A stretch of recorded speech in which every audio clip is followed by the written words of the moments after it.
Hello everyone, now we will introduce how to use Launch subscription renewal card to update car software.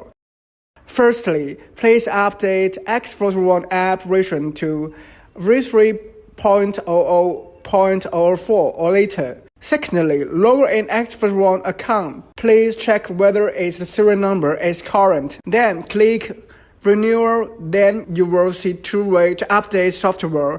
Thirdly, choose subscription renewal card, enter the renewal card password. After successfully activation, new software expiration data will be displayed. Now you can click One Key Update to update the car software. Finally, if you need to check PIN cards or purchase information, pleasure click Profile, My Order, and click Inquire Subscription Renewal Card states to check it.